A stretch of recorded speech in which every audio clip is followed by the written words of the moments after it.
I was here before when you left the other day. I sat here alone, so I already felt this moment. Do you want us to leave? I planned it. No, you can stay. You don't need Esther in this format to receive whatever you are asking for, you know. So Abraham, even though I'm a creator, even though I'm in the vortex this last week and also this last year, I'm really enjoying my life. I really like to be who I am. I'm a Chilean man living in Berlin. It's amazing. I'm living my whole potential. Even though that, So far. I have a pattern that I'm not planning to have it, and I'm a very expert about it. But I don't want it in my life anymore. I want to get rid of it, or unless I understand why this pattern is here in my life, and this is it. I create unexpected debt or unexpected expenses, money expenses. Some of them are very funny, and some of them are not so funny. The funny one, I can give you a little example. We went to see you when you were in Rome, in Italy. I was the only one from the group who got my wallet stolen. So I was unexpected. So I want to understand, what is this pattern trying to tell me? Why? What does the universe want to tell me? Well, in the same conversation that we just had, you were going along with our conversation about trusting the process of your cells. And yet, if we ask you to trust the process of your life, you say, but there are patterns that I have been living that have my attention. And since these patterns that I have been living have my attention, they are part of my vibration. Haven't you noticed that when something happens, it is more likely to happen again? And the reason that it is more likely to happen again is because your attention upon it continues to invite it or continues to include it. Did you hear us talking about when you push against what you don't want? We just had that conversation just now, again, in a different way. When you push against something, when you say, no, no, no, I do not want it. Since there's no exclusion in this universe, there's only attraction. Every time you say no to it, you're actually saying, come to me, this thing I do not want. So it feels tricky. How can I not notice what's been happening? Well, that's what we were talking about.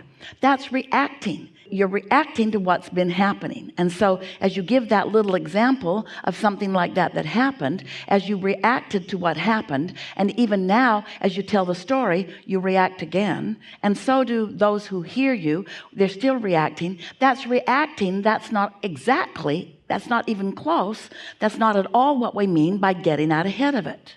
So if you were to enter a segment and you were to say, today my wallet will not be stolen.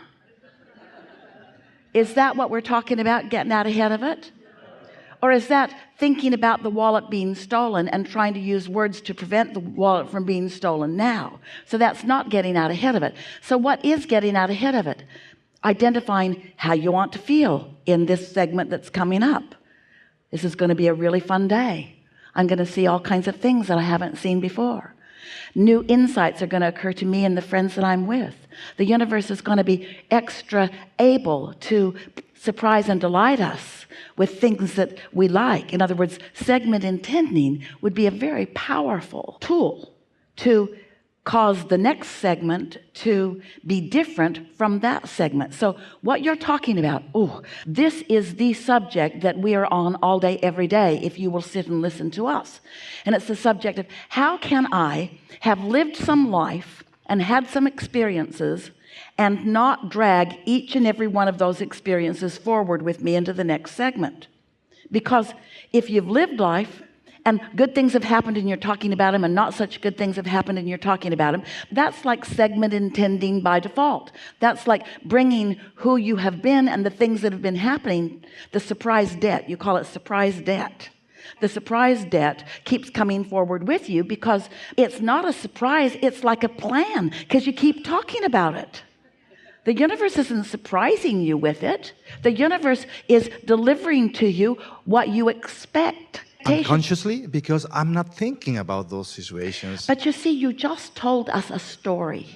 I told you the story to make it, the question, but I'm not, I don't get up every morning to say, oh, I want to have So in a this arena, we are an exception to the law of attraction.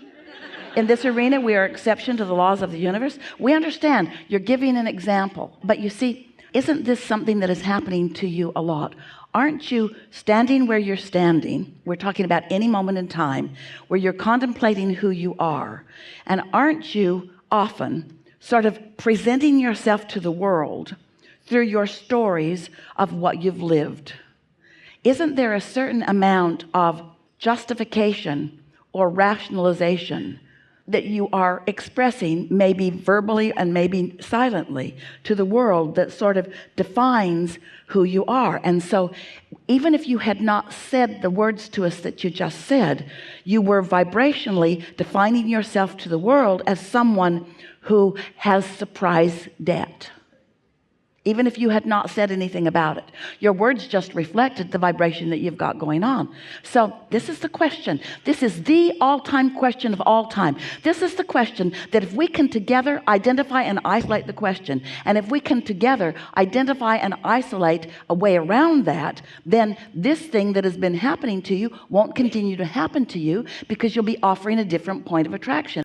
So why doesn't it play out for most people that way? Because your conscious brain is in the way and not letting the communication that they are asking for get through to them. Does that make sense to you?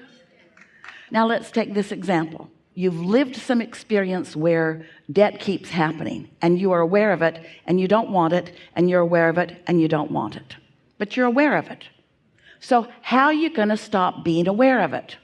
Well, you can't stop being aware of it. Well, how are you going to stop amplifying it? Well, you could stop talking about it, but it's hard to stop talking about it because you're aware of it. What would it take to no longer bring unwanted continuity forward into the now and into the future? How do you break that cycle? By no longer talking about it. But how do you not talk about something? By talking about something else. How do you not observe it? By observing something else. That's why we're saying, rather than waiting till something happens and reacting to it, you see, that's what's happening here, and it's perfectly normal, and we appreciate it. It's really what this forum is about. This happened to me, and I'm reacting to it, and part of my reaction is I'm telling you what happened, and I'm asking you, and we say, that's reacting to something that happened. Or you could never speak of that again and stand in your now, looking forward by segment intending what you do intend. Segment intending about what you want. Really, it's fair for us to tell you, you're segment intending in every day of your life, but you're not positively segment intending. You're segment intending by remembering that in Rome, your wallet got stolen. And so in this moment, you are putting yourself in that vibrational place. So you're saying to the next phase of life, this is what happens to me. This is what happens to me. This is what happens to me. Because you're creating by default. You're reacting to what happened rather than intending otherwise. Conceptually, that's easy to understand, isn't it? So here's the big question. We want to state it again because we want this question to be alive and active within you, because the universe will answer you over and over and over again when you've got an active question within you. Universe, I'm happy with what I've lived, and I'm happy with where I'm going. How can I keep from messing up where I'm going with what I've lived? How can I stop regurgitating life? How can I break the patterns that my family has taught me or the patterns that I've taught myself? You set yourself up for the perfect question here. You said, I keep doing this. I continue to do this. And we wanted to be sort of glib and snarky about it by saying, that's how. That's how. It's by repeating the story. So in this world where you are wanting to communicate with each other and you're wanting to get to know each other, so much of your getting to know each other is by talking about interesting and sometimes entertaining things that you've lived before. You've told that wallet getting stolen story often, sort of entertaining. Everybody doesn't get their wallet stolen. And so when you do, it's kind of entertaining. It's a big surprise. It's not very pleasant. But every time you tell the story, you make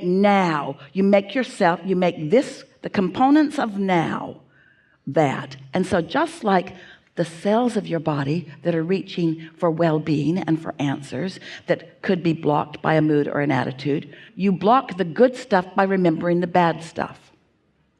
So we've been saying for a while that you can't all of a sudden just stop thinking something. We don't want you to get a lobotomy. And we don't want you to be rigid and say to yourself, okay, I'm never going to tell that story again. I'm not going to do it again. I'm not going to do it again. I'm not going to do it again. I'm not going to tell that story again. I'm not going to tell that story again. I'm not going to tell that story again. I'm not going to tell that story again. Well, guess what? That story is more active right now while you've decided that you're not going to tell that story again. You might as well tell it. Might as well tell it, because deciding not to tell it is just like telling it. It's like keeping a secret of blockage within yourself.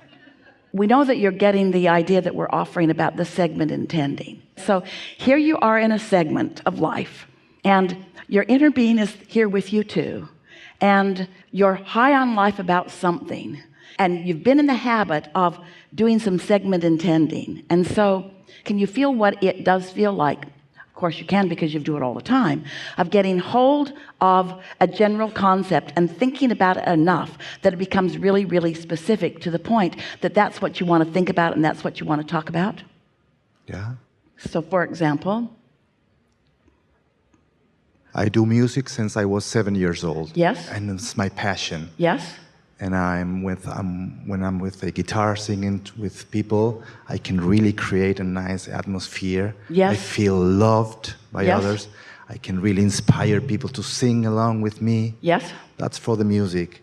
And Now, can you feel the specifics of that? Can you feel the bigness of that specificity in relationship to the other? And can you feel how now that is the dominant vibration right now, and the other stuff that we started out talking about is irrelevant and inactive in this moment? You took this moment in time and directed your point of attraction to something that will not only allow the cells of your body to do what they want to do, because you're not in the way at all, but you let your life in specific relationship to the subject that's on your tongue thrive too. You see how it goes?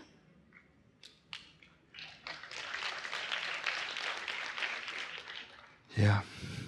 If something's really, really bothering you and you say, things always work out for me, well, that's better than focusing on something really bothering you. But a statement like that usually won't carry you very far, because what's really bothering you is going to keep tugging on you. But if you continue to segment intend and segment intend and segment intend until you show yourself unequivocally that where you focus, that the vibration flows, and you begin watching the universal response to your more and more specific statements in the moment, you begin to feel like a maestro that is directing the entire universe to things that are important to you moment by moment by moment by moment by moment. When you are orchestrating your life, no one with a different intention can take your money. It just cannot happen. No one can take your money unless you are a vibrational match to that. And you might say, Jerry said it to us, especially in the beginning, often. He said, but wait a minute, Abraham.